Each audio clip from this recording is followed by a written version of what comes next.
અનલ હક. આ ત્રણની તો એના ગુરુએ જે કરુણ હાલત કરી છે, અને થ્રુ આઉટ લાઈફ યોગી મહારાજ જીવી ગયા.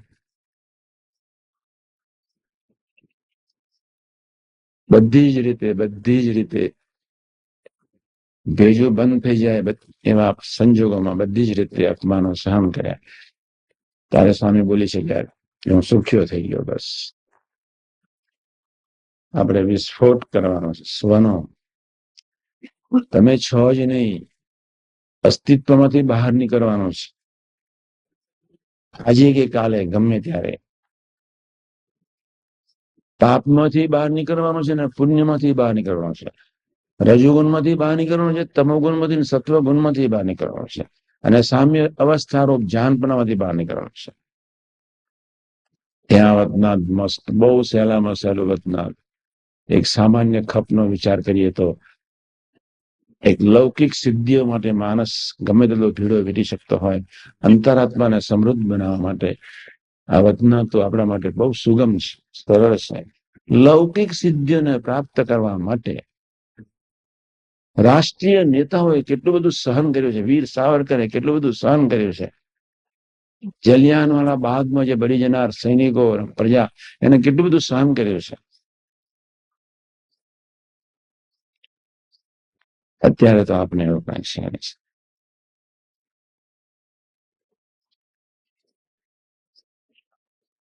સાનુકૂળતામાં રાજ્ય નહીં એટલા માટે મધ્ય 37 મસ્ટ. વ્યવસ્થામાં રાજ્ય નહીં એટલે મધ્ય 37 મસ્ટ. શિષ્યોમાં રાજ્ય નહીં એટલે મધ્ય 37 મસ્ટ. ક્રિયારૂપ ન થઈ જઈએ મધ્ય 37 મસ્ટ. આજે વાતને સમજો, ગમે ત્યારે સમજો.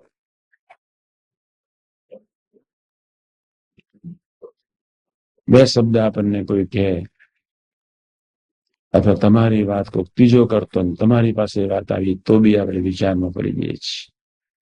કેટલું સાત્વિક અહમ હશે, રાશિ અહમ હશે, તામસી અહમ હશે. વાતમાં આપણે વિચારમાં, શું વિચારમાં જવાનું? ડુ એન્ડ ડાય.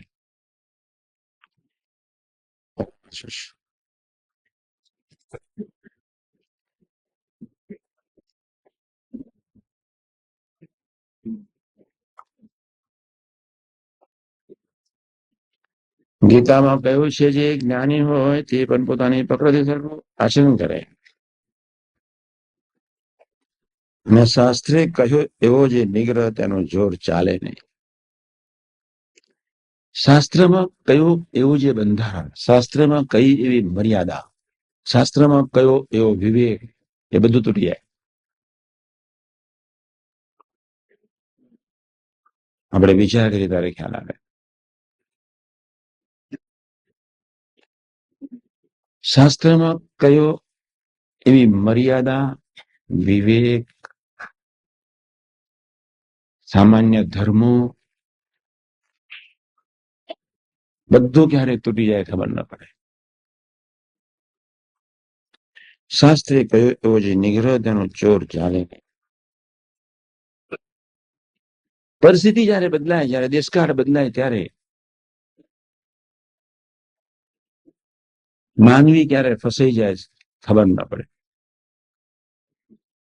એટલા જ માટે 3 જ વર્ષમાં બહાર નીકળવા માટે 3 જ વર્ષ જ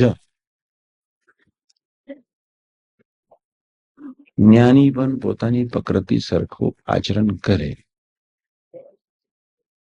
પોતાએ જે જ્ઞાન સિદ્ધ કર્યું હોય એની રીતે અપેક્ષાઓ રાખે.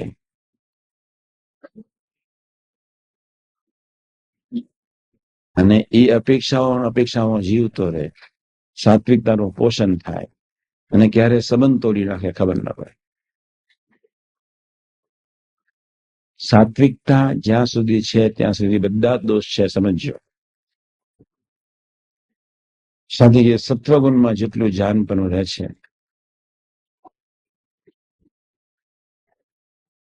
એટલા કોઈ ગુણમાં જાનપણું નથી.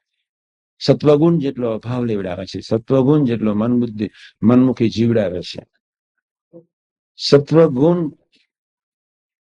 જેટલો ભગવદીથી દૂર લઈ જાય છે, સત્વગુણ જેટલો સંબંધ તોડાવે છે, હિતમાં દયા પ્રીતિ જેટલો સંબંધ તોડાવે છે. એટલે કે શાસ્ત્રે કહ્યું એવો જે નિગ્રહ તેનો જોર ચાલે નહીં. માટે એ સ્વાભાવિક પ્રકૃતિ છે તે સે ઉપાય કરીને ટળે. આપણે ટાળવી છે.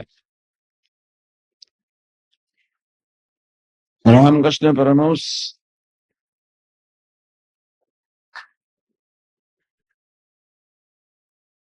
ઘણા સાત્વિક ભાવથી પર પહોંચી ગયા. ઘણા. તમે જ વિચાર કરો કે કોઈ દિવસ તમે આ પ્રસંગ યાદ રાખજો. તમને ખબર છે તમે ભૂલી જાઓ છો એ તમારી કમનસીબી છે. એક માં શારદા ન ભૂલી. આપણે બધા જાગ્રત રહેવાનું છે. જયારે બુદ્ધિશાળી સમાજ રામકૃષ્ણ પરમહંસની સાધુતાથી જયારે અંજાયો, ખેંચાયો, જયારે એમની સાધુતા એમના હૃદયમાં સ્થાન લીધી, પોતાની જાતને છુપાવવા માટે રામકૃષ્ણ પરમહંસ ખૂબ ગાળો બોલતા હતા. સાધક કહેવાય, રિયલ સાધક, ધરતીનો રિયલ સાધક. તમારે ખાલી 5 જ હાઈલી એજ્યુકેટેડ માણસો તમારા સેવક થઈ જાય, તમારો આત્મા છિન્ન ભિન્ન કરી નાખે. ખૂબ ધ્યાન રાખજો. રામકૃષ્ણ પરમહંસ ગાળો બોલે, એટલી ગાળો બોલે, એટલી ગાળો બોલે, ગાળો બોલીને રીસે અંદર જતા રહે. 10 વર્ષ સુધી ચલાવ્યું.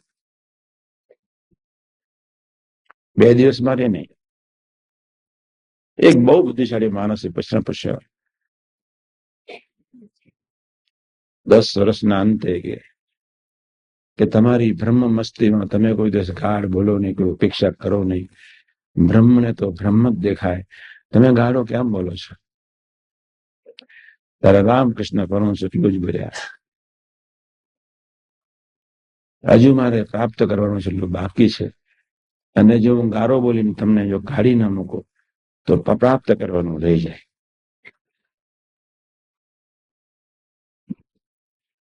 રામકૃષ્ણ પરમહંસે પોતાના આત્માનું કેટલું શુદ્ધ જતન કર્યું.